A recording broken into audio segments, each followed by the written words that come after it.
Hello नमस्कार. तर स्वागत आहे तुमचं माझ्या या नवीन व्हिडिओमध्ये. आता चालली मी टेरिसवरती. 2 दिवसापासून आमच्याकडे सतत पाऊस होत आहे. आता टेरिसवरच्या झाडांची काय हालचाल आहे ते पाहते. पावसामुळे छान हिरवेगार झाले झाडं. तसे माझ्या घरचे झाडं हिरवेगारच आहे. तर चला आता आपण टेरिसवरती जाऊ.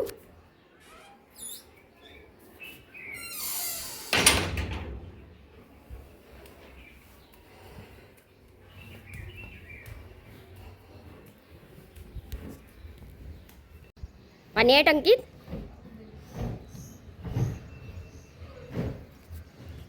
तर चला मी आलेली आहे आता टेरिसवरती आणि आत्ता बघू आपण झाडं. इतकी सुंदर झाडं झालेली आहे बघा. हे बघा छान मस्त अशी पालवी फुटली गुलाबाला. मी काल 2 टमाटर तोडले होते. झाले टमाटर. आता टमाटरचा हे गेला. आणि हे बघा कशी उन्हाने करपले झाडं म्हणजे फुलं. इथे पण एक छान कळी आली. आणि काल पाऊस म्हणजे काल पाणी नाही टाकलं झाडांना तर बघा असे झालं. आणि हे टमाटर जवळपास मी आत्तापर्यंत 1 किलो टमाटर खाल्ले. हे बघा पांढरा. आणि शेवंती पूर्ण मरून गेल्या बघा.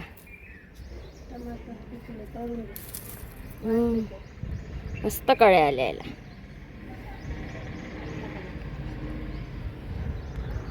ओ राणी पहा काल पाणी नाही टाकलं झाडाला तर कसे वाळून गेले झाडं. राणीनं रोज पाणी नाही टाकत. कसे सुंदर फुलं आले मस्त. एप्रिल महिना आहे तरी एवढे सुंदर फुलं आले गुलाबाला. हे राणीनं पाणीच नाही टाकत सांगितल्याशिवाय. मस्त छान का पहा ना. पहा कसे चिंबून गेले. पहा काल पाणी नाही टाकलं आणि बा छान आलं. हो पहा किती सुंदर आले ना. म्हणजे एप्रिल महिना असून झाड असं लदबदून गेलं कळ्यांनी.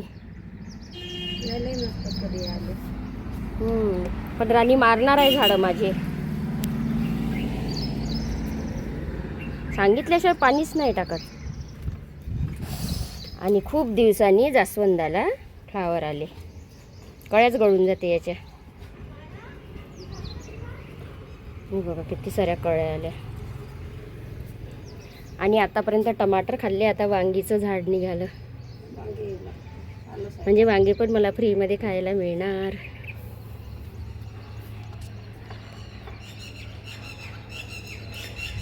आणि आत्ता मी दाखवते. काय ओरडते पक्षी.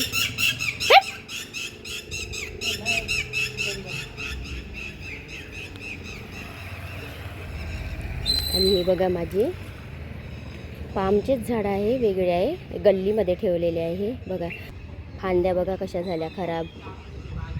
पण आता कुठे ठेवणार. खूप सारे झाड आहे. पिंपळाचं पण झाड आहे माझ्या घरी बघा.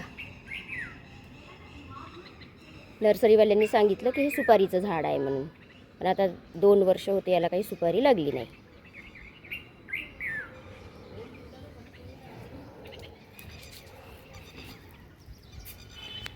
आधी गुलाबाला टाक. आधी हे इकडं टाक. यांना पानं कसे माना टाकल्या त्यांनी.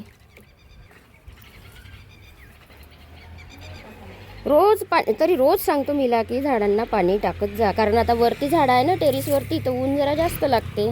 जरा नाही चांगलीच ऊन लागते. कधी पाऊस येते ना कधी ऊन. त्याच्यामुळं झाडांवर एक वेगळाच परिणाम होतो ना. हे बघा कालच नाही पाणी टाकलं तर हे असे झाड झाले बघा. कोवळे पानं कसे खराब झाले.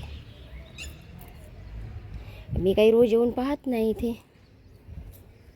पण या झाडाला खरंच खूप सुंदर कळ्या आले आणि मस्त फ्लावर आले. आणि मेन गोष्ट ना हे जे मी पॉट्स बोलवलेले आहे हे खरंच छान आहे. म्हणजे एवढा उन्हाळा असून सुद्धा याच्यामध्ये ना रोज जर पाणी टाकलं ना झाडं खरंच खूप छान राहतात आहे ना. हे ना म्हणजे ह्या कुंड्या खूप चांगल्या निघाल्या आहे ना. म्हणजे बघा बाकीच्या ह्याच्यातले झाडं असे मेले. काहीच जिवंत नाही. बघा इकडे पण पहा गुलाबाची हालत. ह्या सिमेंटच्या कुंड्या मातीच्या कुंड्या पण याच्यात गुलाब काही चांगले नाही झाले. फक्त ते एकच झाड चांगलं आहे. ह्या जे फुलं दिसतात ते. पण याच्यामधले ना खरंच खूप मस्त झाडं आहे. तुम्ही पण अशा कुंड्या यूज करा. पुढच्या वर्षी ना मी टेरिसवरच्या झाडांसाठी किंवा खाली माझे जे झाडं आहे ना जेवढे त्यांच्यासाठी मी हेच पॉट्स बोलवेल. कलर पण खूप सुंदर आहे याचा.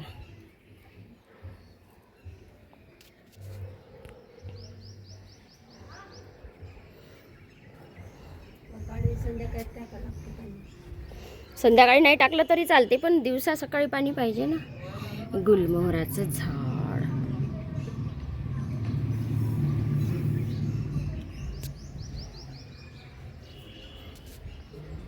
आणि हे बघा, ह्या झाडाला किती फ्लावर आले.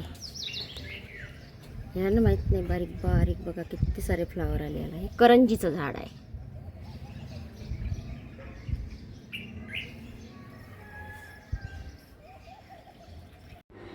तर इकडे बघा स्कूलची तयारी चालू झालेली आहे. आमच्याकडे ना एप्रिल महिन्यातच म्हणजे नवीन सेशन चालू होतं. मार्चमध्ये एक्झाम होते आणि रिझल्ट पण लागतो मार्चच्या एंडिंगला. आणि 6 एप्रिलपासून स्कूल पण चालू झालेली आहे. तर ही बघा स्कूलची खरेदी, पुस्तकं वगैरे घेतलेली आहे. आणि नीरू बघा आपलाच कारभार करतो.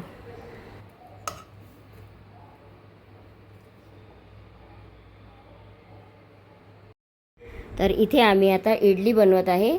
पण माहीत नाही कुठलं प्रमाण जास्त झालं तर आमच्या हाताने ना इडली बिघडली. म्हणजे ते ना अगदी नाही का खूप असा रबर नाही राहत का, तशा प्रमाणातच बनली. तर मागे मी रव्याची बनवली होती, ती छान बनली होती. पण आता ही माहीत नाही कुठलं प्रमाण कमी जास्त झालं तर त्याच्यामुळे ना आम्ही फक्त 2-2 इडल्या खाल्ल्या आणि बाकीच्या सगळ्या गाईला लावून दिल्या. कारण का त्या म्हणजे अशा चावतच नव्हत्या आणि टेस्ट पण नव्हत्या वाटत. तर असा झाला आमचा हा इडलीचा खराब कार्यक्रम. आणि हे बघा ते इडली पात्र आहे ना, ते मी दिवाळीला घेतलं होतं धनत्रयोदशीच्या दिवशी.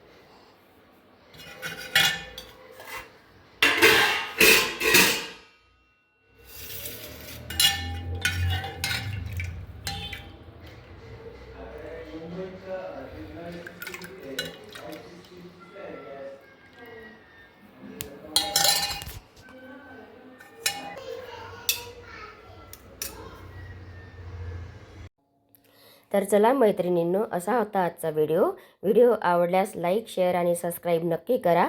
तर चला बाय, भेटू पुढील व्हिडिओमध्ये.